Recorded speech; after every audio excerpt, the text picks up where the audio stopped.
What's up, everybody? Tyson Roush. Let's talk Jets. Hope everybody had an excellent week. Going to be a gorgeous weekend in New Jersey. So for those of you going to training camp, have an amazing time. Primetime will be there. Feel free to say hi to him. If you're wearing our shirt, send it to us. We'll take a picture of it, send it to us. We'll put it on our social media. I don't say this very often, but I think at this point we have to thank the media and the talking heads on TV for all their criticisms of the Jets right now. They're adding so much fuel and fire to an already motivated team that it could only help. Because some of these takes are just wild, man. So the first one is that the Jets are overrated and they're all talk. Well, first of all, every team right now is all talk because nobody's playing until September. So all you can talk about is what you think the potential is of your team, right? So that's what everybody's doing, whether you're the worst team, the best team, and in between. But if you're going to tell me the Jets are overrated, now I understand I'm a fan, and I defend my team every year, and I can justify winning every year. Even under the Adam Gase years, I kind of tried to sell myself on some of that nonsense, even knowing in the back of my head he was going to suck. But we always defend our team. But sometimes facts get in the way of your conversation, right? Now look at the New York Jets roster as a whole. Last year, they were a team that was a quarterback away. They go out and get one of the best quarterbacks to ever play the game that's still playing at a high level. So if you even want to question Aaron Rodgers, which I'll get into later on, look at the talent on the team, legitimate playmaking talent. How much Pro Bowl caliber talent is on this team on both sides of the ball? Offense, Garrett Wilson, Breece Hall, Aaron Rodgers, Elijah Vera Tucker. Okay, that's not enough for you?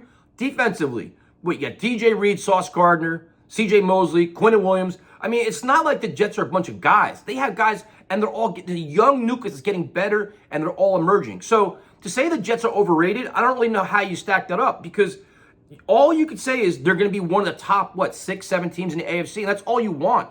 Keep in mind where the Jets were. 2 years ago, they were one of the worst teams in football. They had no identity. You had no face of the franchise, no quarterback. You lacked all kinds of leadership. All that has changed in pretty much 2 years. So to say they're overrated, they're in the mix. That's just a fact. Now, as a fan, like as a Jet fan, I'm not disrespecting the Bengals, the Bills, the Chiefs, the Miami Dolphins. I said, listen, I think right now the Jets, week in and week out, if they stay healthy, can compete with anybody. Does that mean they're going to go 17-0? Obviously not. Does that mean they can go 12-5, 11-6? Of course. That's not being overrated. That's just saying, you know what, that's where they are. And I'm not going to discount the talent on this team. I can't do it. I refuse to do it because for so long the Jets have been shit on.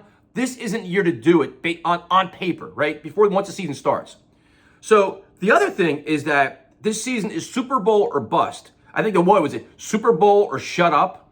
Now I get when you make a trade for Aaron Rodgers, you put the spotlight right on your face where it's like the instant comparison is Tom Brady going to the Buccaneers, Peyton Manning going to the Broncos, and everything like that. So I get it. But to me, this franchise, this organization has been in the doldrums for over a decade, right? So you're just making the playoffs and just say the Jets win the AFC East, win a home playoff game, and then they lose a close game to the Bengals.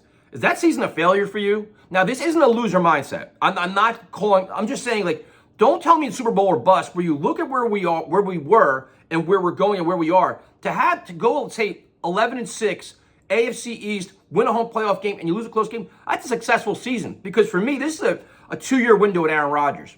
And also, it's just like, I just don't get the mindset where it's like, it's all or nothing. I mean, did the Bills face that? So is it the Buffalo Bills last year were considered one of the best teams in football? They lost a home playoff game. So now, where's the criticism of them?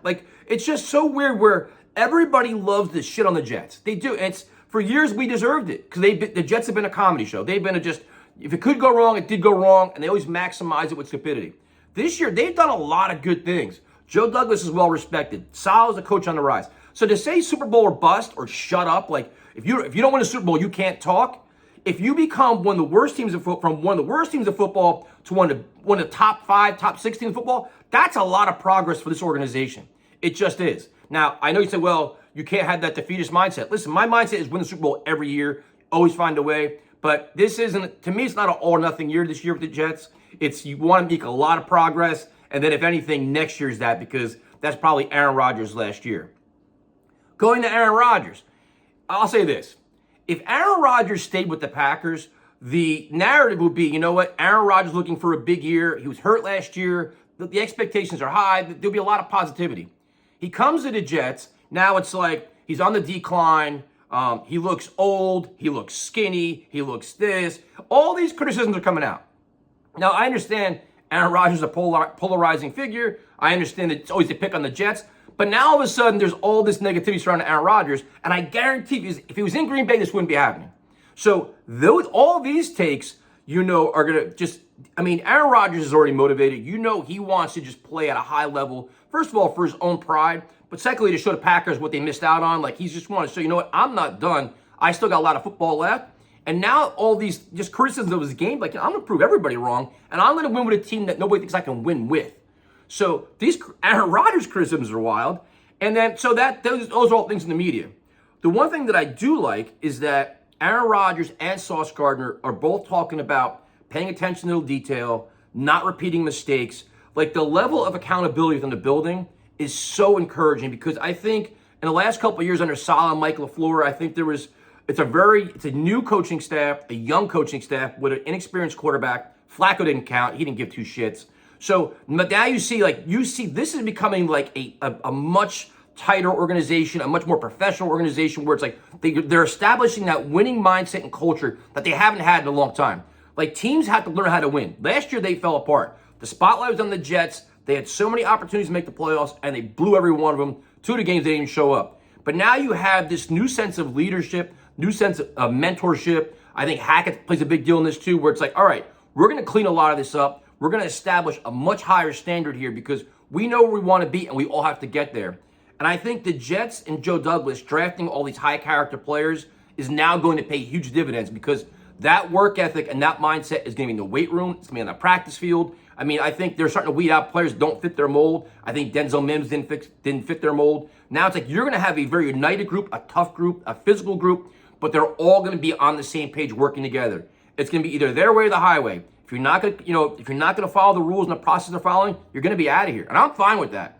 This is the kind of culture that organizations like the Chiefs have, the Bills have, the Ravens, all these teams where it's like this is your football program, and they're all buying in. So I'm ridiculously excited. And the last thing, and you already see it, and it's blowing my mind. The Aaron Rodgers trade happens, and everybody's fully excited, right? We're all in. I'm fired up. I'm watching videos on Jets.com, right? NewYorkJets.com.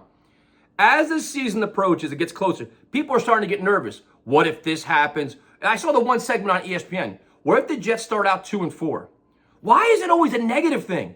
Here's an idea. What if the Jets start out 4-2, right? What if they start out 5-1? 3-3. Like, it's always that negative connotation where it's like always the worst case scenario. Now, I know negativity sells, but in this situation, I don't think any of that. But you see fans getting nervous. Well, I hope Rodgers can take a hit. I hope this. Listen, there is risk with everything.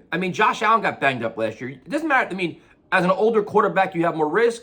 But there's risk in every day you go to practice. Every day there's always risk in everything. But I'm not there. I'm not thinking worst case scenario or anything. I'm thinking, you know what? This is the most excited I've been. I cannot wait for week 1. And I'm just, the football gods owe the Jets for one, but I can't keep going down this negative path. We've had this negative path almost every year for a decade. Let's enjoy excitement. Let's embrace positivity here and be like, finally we have something to legitimately be excited about. So, man, it's wild. So as training camp goes out, we'll be doing a lot more reports. Like I said, primetime will be at practice. I'll try my best to get there. I just got a lot going on right now. And then we'll be streaming a lot. Monday nights, Tuesday nights, we'll be streaming the preseason games and all kinds of other stuff. So that's it. Have a good day.